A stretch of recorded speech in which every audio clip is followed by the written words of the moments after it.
Hey, I'm Bob. I'm Sue. Hey, we're from Lucky Dog Productions, and our friend Scott from Bikes, Boats, and Bivouacs, he invited us to do this RV lifestyle challenge question. Yeah, so and we said, yeah, hey, this will be fun. A little bit about RVing experience. So me and Sue has different years of experience with RVs, but it'll be kind of fun. So I hope you enjoy. Follow along. Yeah.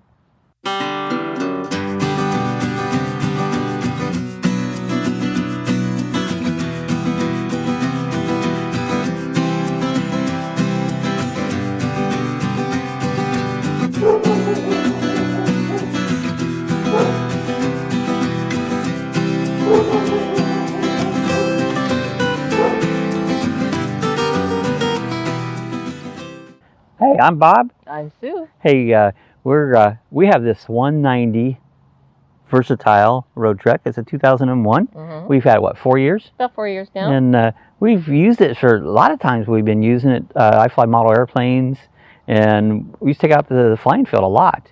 But I've kind of stopped flying those for a while. Sometimes you take a break on some things that you're doing.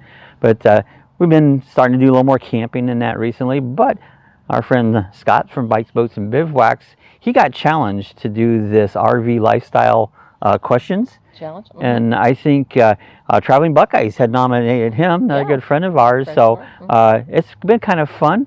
So we said, yeah, hey, we'll do it. So Sue, let's start with the first question. All right, the first question in the RV lifestyle challenge is, if you could change one thing about your RV, what would it be?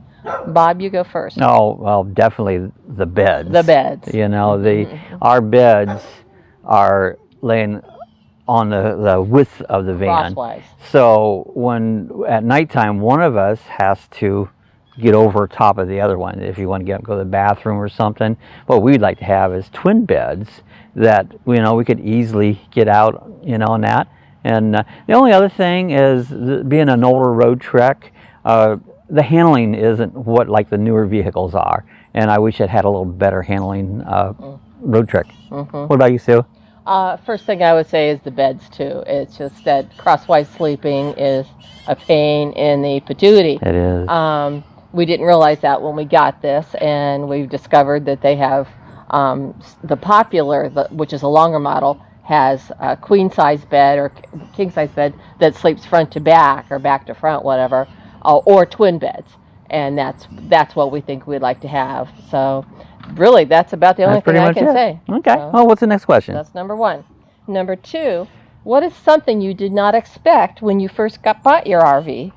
Now, is that talking about your first RV? My first RV. You got your first RV. Let's clarify that. Our first RV. Well, that's different for Sue and me because I got my first RV probably in the early 70s. Now, our road trek was Sue's first RV, but the first one I got was a real old thing. Paid like $250 for it. The thing was round, Inside of it didn't have the refrigerator was a compressor, which, believe it or not, we have a compressor in this one, but now we have solar. Back then we didn't have solar. So when you go somewhere, you either had to put all your food in a cooler, or if you wasn't going very far, you could get away with it.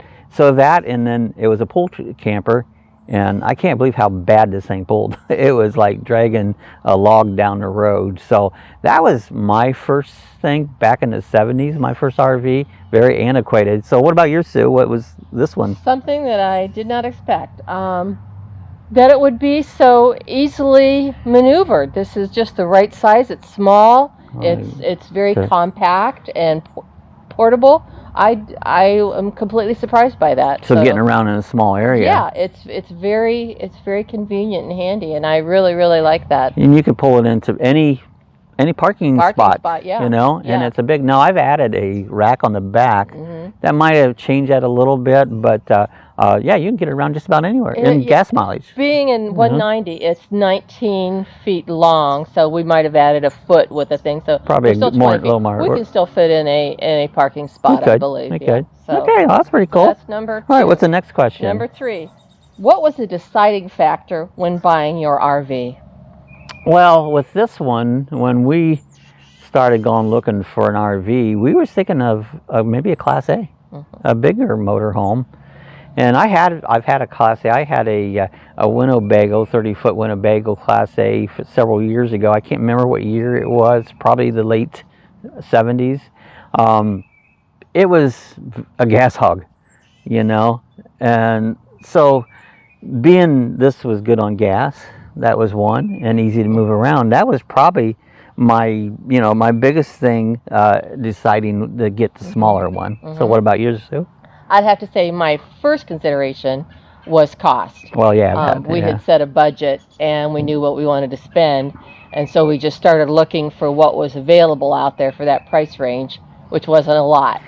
If you'd get a bigger Class A for the money we wanted to spend, we were just going to get some piece of crap. And or one, a fixer-upper. Yeah. And we came across this one, and it was older, but it's really good shape. Quite a difference from my first one when I paid $250 for it, where you actually, for a used one, paid thousands of dollars. Okay, yeah, that quite a difference. difference. Yeah. Yep. All right, so what's the next question, Sue? Next one is, what is your favorite food to cook while camping? Steak. That's easy, steak. Now, I don't always start a fire because I have allergics to everything. It's like, but I don't always start a wood. I always like to cook it on a wood fire, a steak. But even just steak in a cast iron pan. I know Scott loves his cast iron pan, that's but you Scott. Can't beat that. You're out camping, get the old cast iron pan out, cook a nice big steak, you know, and I don't even need nothing else to go with it. Season that baby up, I'm all set. What about you, Sue? I'd have to say breakfast. I'm a breakfast. Bob's not a breakfast person. I'm a breakfast person. Bacon and eggs, or sausage and eggs, but mainly bacon, because I think bacon should be a food group all by itself. And it's a camping thing. And it's a camping I thing. mean, I always made bacon when I was camping, you know. So nothing smells better than bacon cooking over on your cast iron or your open fire. And you're at a campground and you smell everybody making their bacon. I could smell some the other day when we were out camping. I could smell somebody making. It's like, we were at Tomoka State Park. Yeah, and that they was were a cool down. place. All right, so next question. So the next one, what is your must-see RV destination? Well, just like I think the Buckeyes said it, and Scott from Bikes, Boats, and Bivouacs said, car going by. Anyways, so we're outside. And the Key West. I mean, every place I've ever traveled, over anywhere in the United States, I have been to Hawaii. Key West is better. Key West is the must-see. Key West is beautiful. I don't disagree. I've traveled. My favorite. My favorite. So you've already been there to your must-see RV destination. Yeah. So what about yours? Well, I'm going to say something different. I've traveled all over the U.S. There's one part of the country that I haven't seen. I would love to go back to Key West, of course. I do love it down there. Many times. Many times. Well, I've only been once, so I would go back over and over. But the place I would like to see is the Pacific Northwest. Rain, I've never been cold. Right now it's getting there. Yeah, they've had lots of snow already. This is November 1st, so they've had lots of snow out there. Not just in Pacific Northwest, but that's one part of the country I've never been to. I've been to Northern California. That's as far north as I've gone in that area. So I think I would like to go to Washington and Oregon. Sue has a complete different must-see. I don't like mountains. I know most people love the mountains. And let me explain why I don't like mountains. If you've ever taken an RV through the mountains, it's not fun. Especially, I remember taking my big Class A through the mountains and going up hills at 15 miles an hour. I had enough of those mountains very, very quick. I found it very stressful, so I'm not a mountain person. I like flatland. Maybe that's why I love Florida. Yeah. So all right. I do get that. I've seen some of our RV friends we've been following. They've been showing some of the mountains with the snow-capped mountain out there. It's just beautiful. So, all right, what's our next one?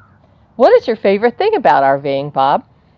I like tinkering with it, be honest. That's probably one of my favorite, putting gadgets on it.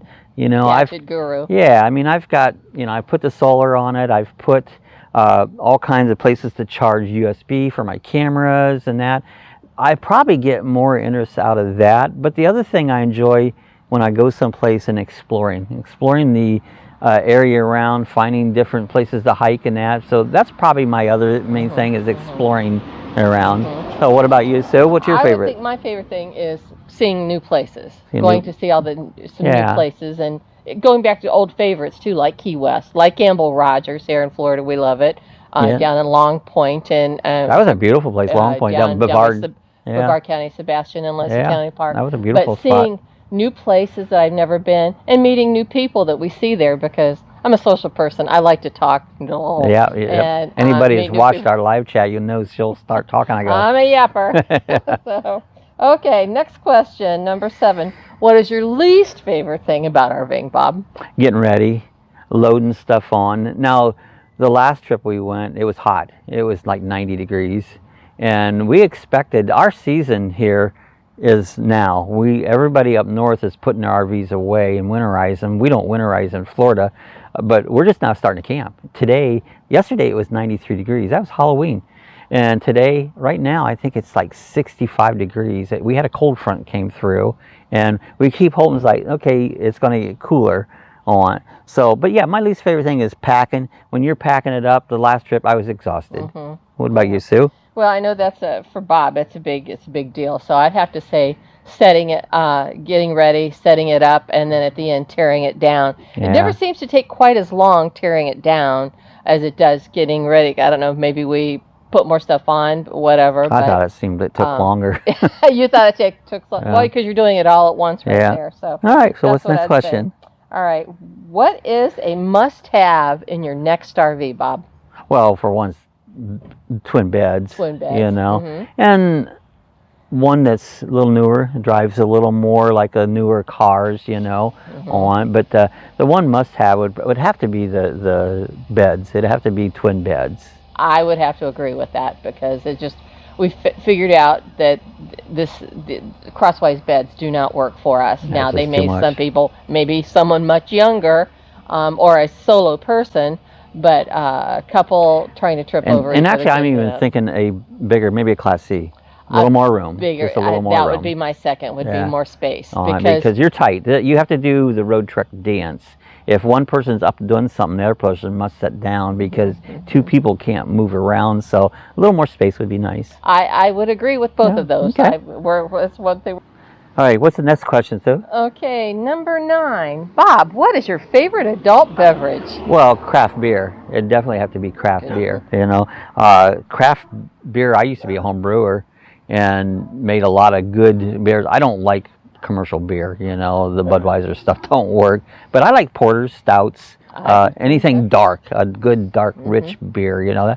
That's my favorite adult beverage. What about you, Sue? I love the craft beers like you. I love a good chocolate beer. Chocolate beer is good. Chocolate beer, something Some like people that. go, a chocolate beer, never heard of that. It's very good. It's very good, you know. But I would have to say wine. I love wine? a good nice bottle of wine. You can tell by her red wine. nose, because the winos have red nose. You can tell when I drink, period. Pretty cool. So, okay, what's the next one? And number 10. We're going to turn this into a two-parter. What is your favorite indoor accessory, Bob? In the camper, huh? In the camper. Probably my television, especially since I added the Roku. We did the video on the Roku, and that really was cool. I can watch all my YouTube videos. We just stream it right off of the cell phone if you don't have Wi-Fi. But that worked out good. Our last trip, we was able to watch a lot of stuff. What about you? I would Indoor? I would agree with that. The The Roku? TV with the Roku, because that really has brought a new dimension to. I mean, usually we put a nice antenna on the King Jack antenna, and we can spin it around and pull in different TV stations. But some areas you just can't get them. areas No matter how you good just an can't antenna get you have, them. you Yeah. can't get them. So, So you that's do really been streaming with helpful. that. So Roku does a lot of streaming. Okay, and part B is, what is your favorite outdoor accessory? Well, recently would be the rack that I could take the e-bike on. I just recently got an e-bike, and I tell you what, some of these grounds have a lot of area to get around in, and I'm not a walker or a hiker. I love to see stuff, but I'm not a physical person. But I get on that e-bike, trill around, find stuff to take videos of, and that's my favorite one. Yeah, it's lots of fun. He loves it, yeah. That new thing on the back. Yeah. So, what about your favorite outdoor? Well, you could tell me if this is an outdoor accessory. Solar. Well, it that is an outdoor accessory? Well, it is. That is an outdoor. Solar, that has enabled us to... Sit in the middle of a field and have power. Exactly. You Many know? times we've been out at the flying field, and I have the TV going, I have my laptop on. You need I power. run the microwave to make my tea. I'm from English background. I love to have a good cup of tea. More power. More power. So Okay. I would say solar. All right. So that was 10 so questions? those are 10 questions. That was pretty good. So now to help after you get to know us a little bit better on this. what about here, we're goofy, you know. Yeah. So now what we need to do is nominate someone else. Someone else. Who should And- we nominate? Well, I'm thinking, how about traveling with Robert? Traveling Robert. You There know? you go. Robert Morales. He's There's got anybody that has more experience in an RV and traveling around a covered, it's got to be Robert. That's right. You know, Robert Morales. He has a great channel. Yeah. I mean, if you anywhere in the country, he's probably almost been there. And when he goes and does a video of it, and we watch it, you feel like you've been right there with him because he is in depth. He's so good and very personable. You feel like you've been right there with him. You do. You really do. Plus, he's got his fantastic original music, which really adds a different He does. new He's a magician. dimension. He's very good artist. Musician. So. It adds a great dimension to Okay, his so video, Robert, so. we challenge you if you want to take Robert. the RV lifestyle challenge. I appreciate it. I hope you enjoyed this is a little bit about us, a little bit of things what we think about it. Hey, if you enjoyed this video, give us a thumbs up.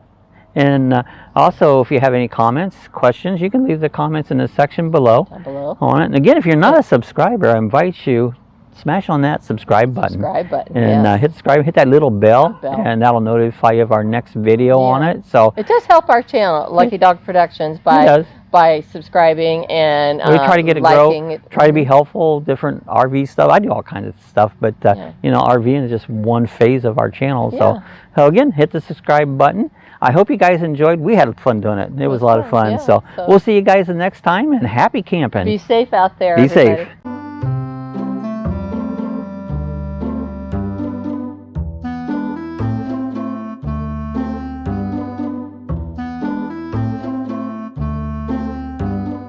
If you'd like to support our channel, we have links down below that you can click on. We're an Amazon affiliate. We have stickers available. We have a t-shirt store where you can buy t-shirts and coffee chat mugs. Or if you just want to support us, you can support us through the PayPal link. So we appreciate all your help. Thanks for watching. We'll see you next time.